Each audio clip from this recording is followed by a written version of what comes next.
Let me now introduce a great friend, a tremendous federal leader, Dr. Nora Volkow. She has been the director of the National Institute on Drug Abuse since 2003.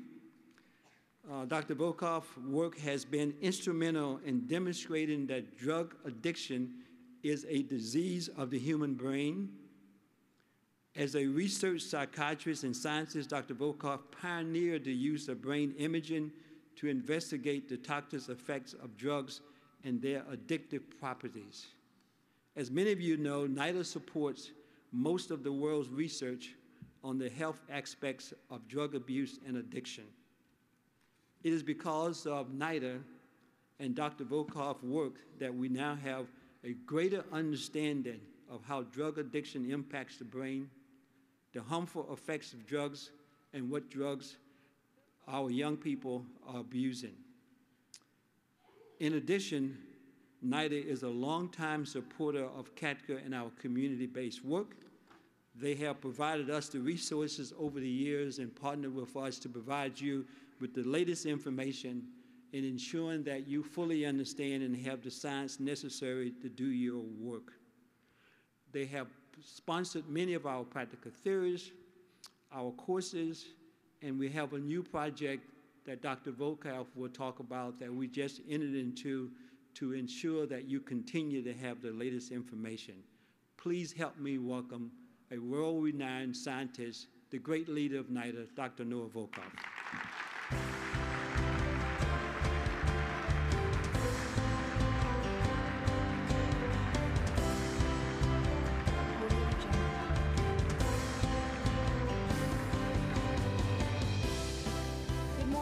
Pleasure to be here, and I want to thank Dr. General Dean for having me the opportunity to come and speak with you. I think that these are extremely important times because we're faced with, I think, one of the greatest challenges we've observed in terms of the pattern of drug use in our country. There have been, of course, situations where drugs that were illegal were made legal for alcohol, but that was after a period where they had been legal, they made illegal, and then they go back to being legal. This is the first time in a long, long time where we have a drug that has been consistently being illegal, is now made legal in several states, whether it's recreational or medical marijuana, which poses the urgency to try to understand what are going to be the consequences of that change in policy as it relates to exposures to marijuana and negative effects. So my talk today is going to be specifically concentrated on that issue because it's one of tremendous urgency and one where you all can have the greatest impact in order to minimize potentially very negative effects. We know that marijuana is the most frequently used illicit drug in our country, and it is estimated that approximately 111 million people in the United States have been exposed to marijuana. On top of that, the recruitment of new users is actually quite high. And as you see, 2.4 million Americans are new users of marijuana on a given year. Now, as we broaden the access of marijuana, these numbers are likely to increase. And we know that to be the case because if you look at the prevalence rates of drugs across the United States or the world, those drugs that are more frequently used are the ones that are legal. And that is not because they are the most pleasurable or the best drugs. They are the most frequently used because of their legal status. And that has a profound effect on the willingness of some individuals to engage in behaviors that otherwise they wouldn't do because of the illegal nature of the drug. Who's being exposed to marijuana and what is the landscape in the United States? Well, marijuana, like all of the other drugs, is more frequently utilized when individuals are young, and most of the experimentation occurs during the teenage years, and the higher rates of use we observe in individuals that are in their 20s. And so it's the same situation for marijuana. Another aspect that is very relevant is that as we start to look at the nature of the course of addiction, we've come to realize that the younger you start taking drugs, including marijuana, the greater the likelihood that you are going to become addicted. And indeed, the risk of addiction is greatest during your late teens or early 20s. And I highlight this because it emphasizes one of the most important precepts of prevention. Prevention has to be very, very urgently targeted towards young people. Not that it's the only one, but it's an indispensable component. Now, how bad is the problem that we have in marijuana in our country? And I would say that the problem is, in terms of prevalence, is quite serious. And this data, which comes from Monitoring the Future, contrasts two measures in 12th graders between their past month of tobacco versus their past month of marijuana. And what you see is exactly what we are facing, a significant increase in marijuana use among young population that is epitomized in the contrast, our very good job vis-a-vis decreasing smoking among young people, so that for the past 3 years, the rate of past month marijuana smoking is higher than that of tobacco. And that is not, I mean, we have never seen that statistic before, where we have more kids in 12th grade abusing on a monthly basis marijuana than tobacco. Now, this indicator is worrisome in itself, but another even more worrisome indicator comes from a question from also the Monitoring the Future that aims to actually measure the number of kids that use marijuana regularly. And regularly means basically every single day. And this is an important indicator because it is likely that regular use is the one that's most harmful. And in the United States, in 2013, 6.5% of 12th graders said they use marijuana regularly. 6.5, and that's in school, which means that it's actually an underestimation, because if you're a regular marijuana user, consistently, studies have shown you are much more likely to drop out of school. And this again highlights an indicator in my brain that we have a serious problem of abuse of marijuana among adolescents that we need to actually counteract. Well, what does marijuana do? Marijuana, as you know, some pretend that there's a controversy of whether marijuana is addictive or not. There's no controversy. Marijuana produces addiction.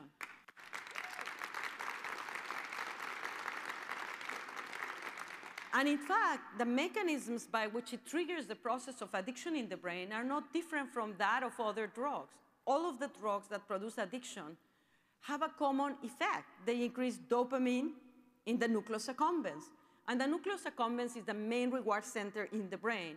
And its activation by dopamine triggers a series of adaptations that in some individuals will result in drug addiction. Now, how drugs increase dopamine in the brain vary depending on the type of drug. So cocaine increases dopamine by a different mechanism than marijuana or alcohol. In the case of marijuana, marijuana increases dopamine by activating what we call cannabinoid receptors, because cannabinoids, marijuana is a cannabinoid. So marijuana stimulates those cannabinoid receptors, and in the reward system leads to increases in dopamine that are perceived as very pleasurable. Now, it so happens that these cannabinoid receptors are not in our brain. Actually, by the way, they're one of the most frequent receptors that we have with the highest concentrations in the brain, the cannabinoid receptors. And they are not there for us to take marijuana. They are there because they play an extraordinarily important role in regulating function in multiple areas of the brain, including regulating brain development. And the next slide shows the areas where you have very, very high concentration of these cannabinoid receptors, which actually are involved in multiple processes, such as cognition, such as alertness, such as reward, such as memory, such as motor coordination. So therefore, it is not surprising that when someone is intoxicated with marijuana, whether people want to deny it or not, the evidence is out there. You're actually much less able to learn or memorize. You're much less able to have proper motor coordination. You're much less able to pay attention. And this in turn, of course, if you're a young person trying to learn, is going to interfere with your capacity to memorize and to attain the subsequent educational level. Not to say that this explains why, when someone is intoxicated with marijuana, they are at much greater risk of having a car accident, and if they have a car accident, much greater risk that it is fatal than when they are not intoxicated with marijuana. Now, how addictive is marijuana? And that's an argument that people basically state. We know that not everybody that gets exposed to drugs will become addicted. And some drugs are more addictive than others because of the chemical characteristics of the drug. For example, methamphetamine is the most potent of them in increasing dopamine. Other drugs may generate a higher likelihood of addiction because they basically are widely available, so it's easier to repeat the consumption, which is, of course, a variable that's necessary in order to become addicted. Marijuana, it's estimated that approximately 9% of individuals that get exposed to marijuana will become addicted. And that, in turn, will actually, if you are, by the way, if you are younger than 17 years of age, that risk goes from 9% to 16%. Now, another important question that has come around, and the slides actually have been moved before what I want, is the concept that we've all discussed, marijuana as a gateway drug. And that is, indeed, if you look at the epidemiological data, has shown that people that become addicted to a wide variety of drugs, in many instances, start by taking marijuana. And this led to the concept of the gateway drug. Now, is this, do we have evidence or not? Well, what we do know is that the younger you start taking marijuana, even after you control for your genetics, as is shown by this study, which was done in twins, those twins that started smoking marijuana before age 17 had a much greater risk, not just to becoming addicted to marijuana, because the other twin eventually did start taking to marijuana. They were recruited to be discordant, not in marijuana addiction, but at the age of initiation. And those that started before age 17 have a much greater risk of becoming addicted to a wide variety of drugs, indicating from epidemiological data and animal studies that indeed early exposure to marijuana may be associated with a greater risk to become addicted to other drugs. Now, a question that a lot of people are asking, does marijuana harm the brain? And I'm going to give you objective evidence and not subjectivity. No, I smoke marijuana and nothing happened to me. This is objective evidence that uses actually brain imaging technologies to try to document how does the regular use of marijuana influence your brain. Well, what about cannabinoid receptors? Cannabinoid receptors, as I say, are crucial for processing information in multiple areas of the brain. You need the system in order for your brain to function properly. And this is a brain imaging study that shows that particularly across all of the cortical areas of the brain, which is the area of the brain that allows you to think, there is a significant reduction in cannabinoid receptors in marijuana smokers.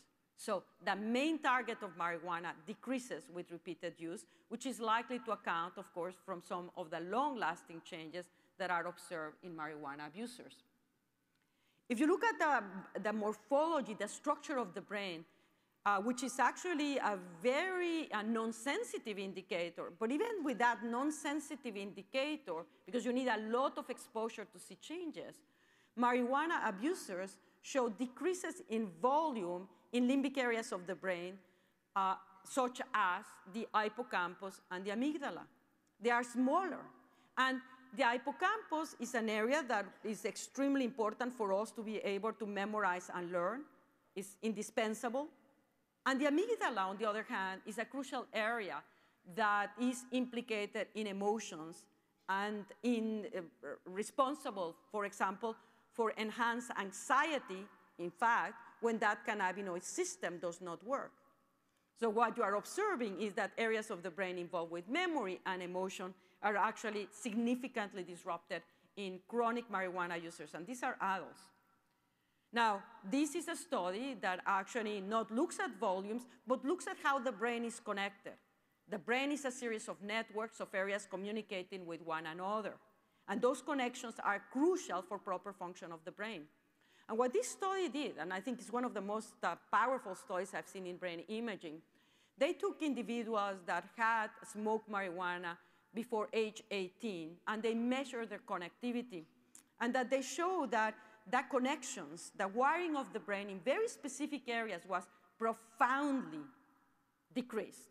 And what does it mean profoundly decreased? That the number of fibers was reduced by 90 to 85%. What areas are those? Hippocampus, one of the connections of the hippocampus, which of course could then help us understand why they cannot memorize. But another one there, the one on the top, is actually one that was surprising. It's a connection of the main pathway that connects left and right parts of your brain with the main node in the human brain, what we call the precuneus. And that is profoundly disrupted in marijuana abusers. And the longer the exposure, the less the fibers in those pathways. Now I have the time here in my brain. Go. These structural changes, particularly the ones that I've just shown you in terms of the connectivity, what are the consequences? Well, one of the consequences may be what this really elegant study showed. This is a study that differs from other studies that had shown that there is cognitive impairment in adolescents that take marijuana.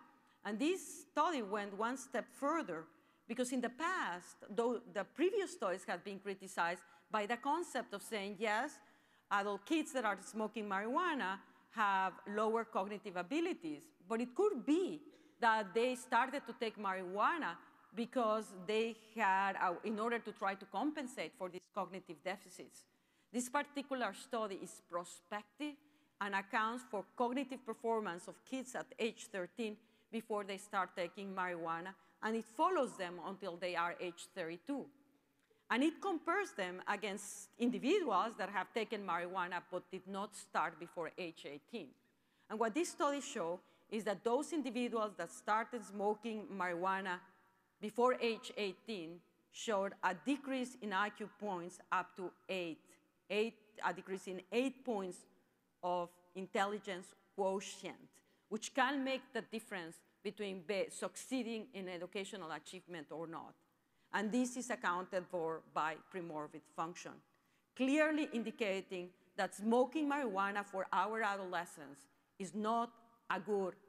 If we want to have a nation of stoned teenagers that are actually unable to outperform our competitors, then if we don't want to have that, then we really need to be very aggressive in the prevention campaigns.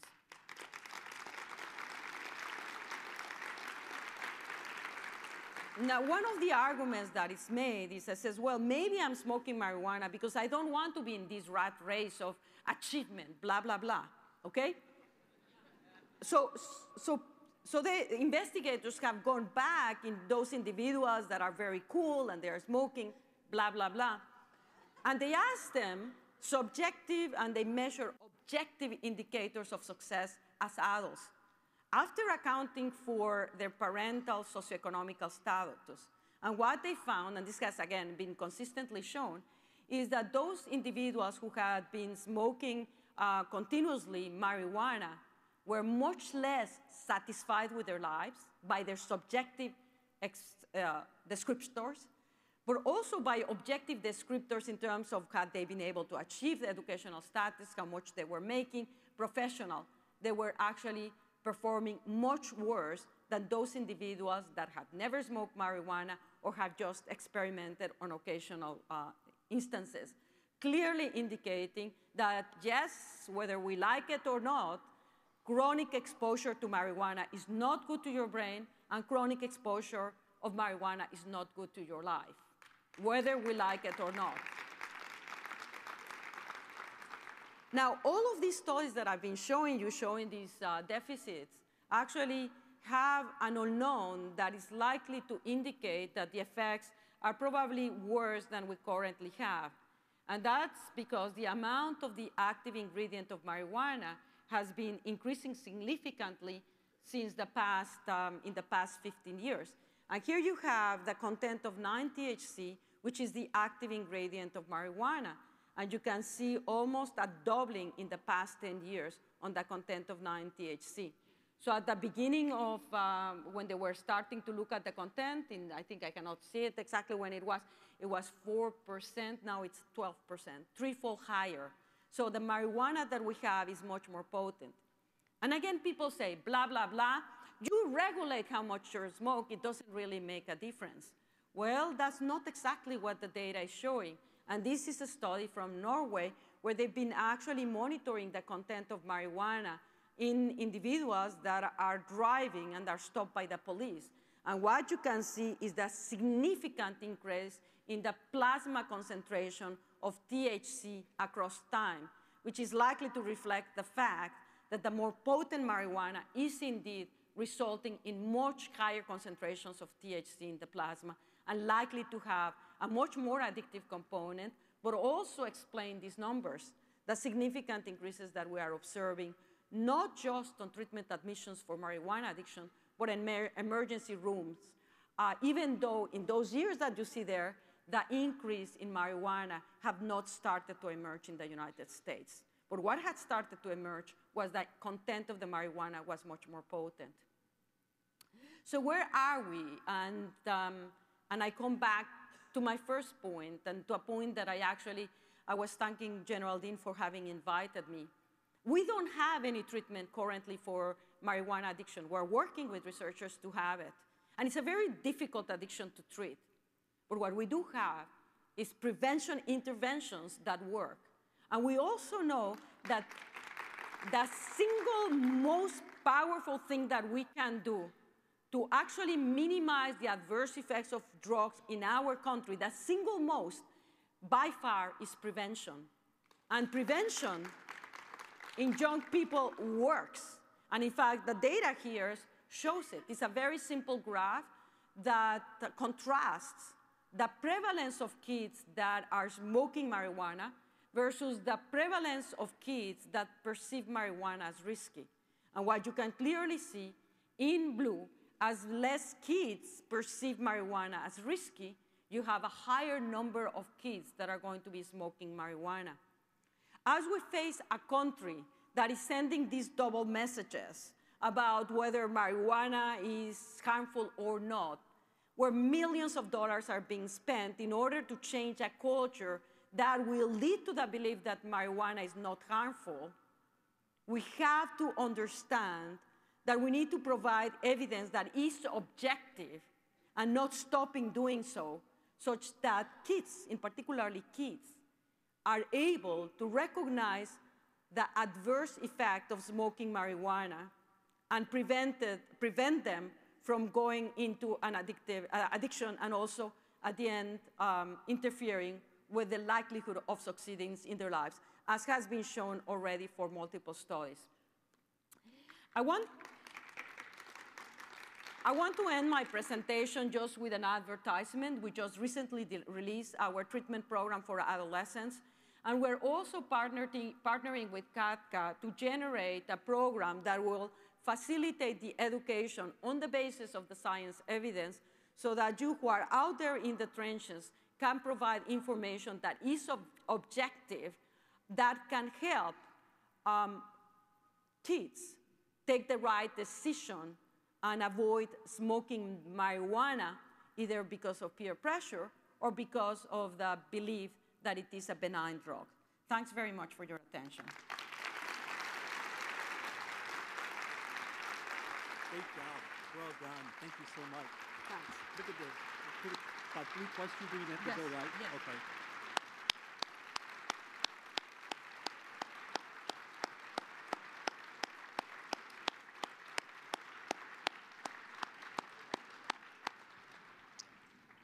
What a great presentation. So timely. Thank you very much, Dr. Volkow. Dr. Volkow had to rearrange her schedule. She is hosting her national council, but she rearranged her schedule just to come to be with you and to present this very compelling information that we so desperately needed. But, so about 3 of you are going to be very fortunate. Unfortunately, many of you will not be as fortunate. So I'm gonna recognize about 3 questions, and then we're gonna let her go back to her office because she really has to get back to work. So we have some mics, and if you have a burning question that you think is of importance to the rest of the audience, we're gonna give about 3 people a chance to do that. Mel, first question back there. Deborah Williams, Anchorage Youth Development Coalition. As you may know, we are facing a marijuana legalization initiative in our August ballot. Quick question, will you please come to Alaska and present that presentation? Sorry about that. When is this? No, I mean, I think it is important because people are voting without the knowledge, and we have to counter investments.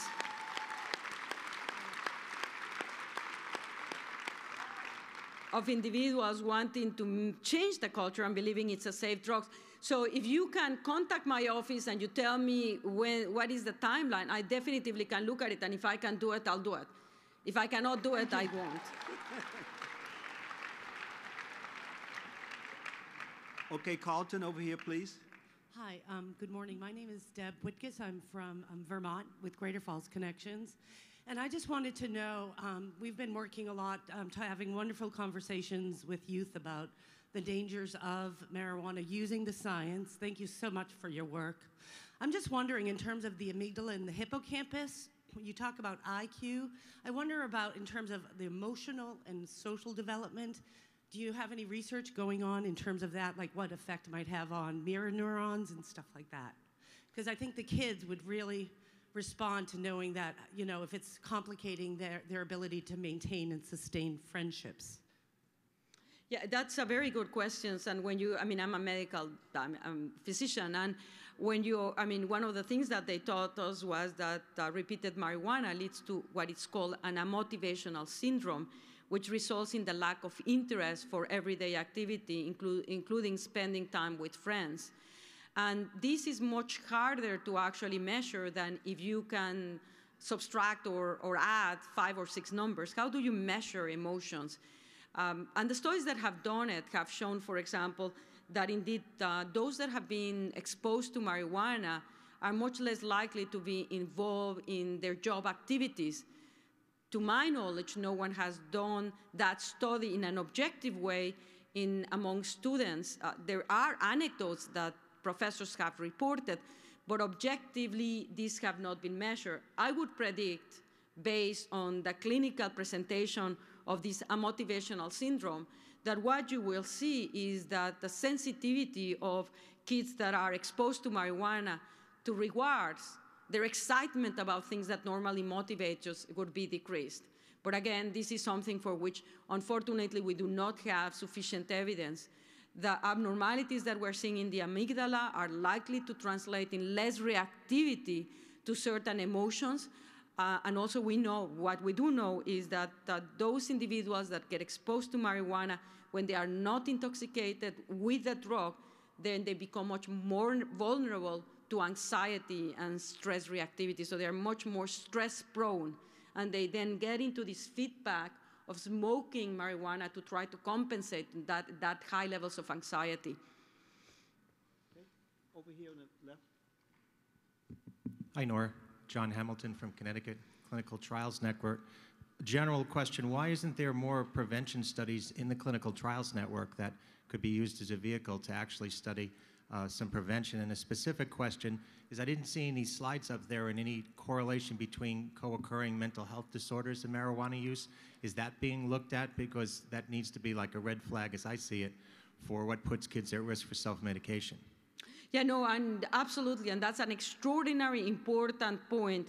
Now that we're seeing the access to marijuana and the culture changing, those with mental illness are going to likely be going to be more vulnerable to consume marijuana.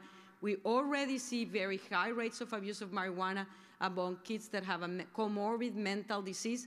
That's likely to increase, and certainly there has been an enormous amount of interest both in the United States and in Europe about the association between marijuana and psychosis including schizophrenia, as well as the use of marijuana increasing the vulnerability for depression or anxiety disorders. The extent to which there is a causal relationship, both for depression and anxiety, is unclear. With respect to schizophrenia, what is appearing to emerge is that those individuals that have a genetic vulnerability and smoke marijuana, in them, marijuana may trigger the schizophrenia that otherwise may have not emerged. So yes, we're funding researchers in that whole area of research. If I didn't present this, I had 20 minutes. As for the notion of prevention in the clinical trial network, in the clinical trial network, we're predominantly developing strategies for treatment. But there is one that is very relevant for prevention. We're trying to engage the healthcare system in the screening and brief intervention, both in adolescents and adults, to try to prevent the escalation of occasional marijuana use into addiction. Thank you. 2 points. Those of you that continue to have questions, you can drop them off at our information booth or downstairs at the category exhibit booth. We will get them to NIDA, and hopefully we will be able to get you an answer. But for the last question, we have a Twitter question that came in, and you can read that right there. Want me to read it out? What are the effects of marijuana use during pregnancy with infants in the long term and treatments currently being utilized? I mean, this is another slide that I couldn't show, or the subject matter, because of the 20 minutes limit.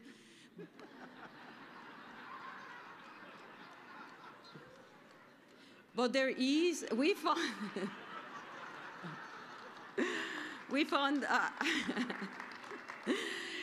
research. This is an extremely important one, and one that we have not really brought up attention as the marijuana becomes more medically legal or recreational legal. You're going to see an increase in the number of pregnant women smoking marijuana and fetuses being intoxicated with marijuana, because marijuana crosses the placenta, it crosses the blood-brain barrier, and is delivered into the brain of the fetus.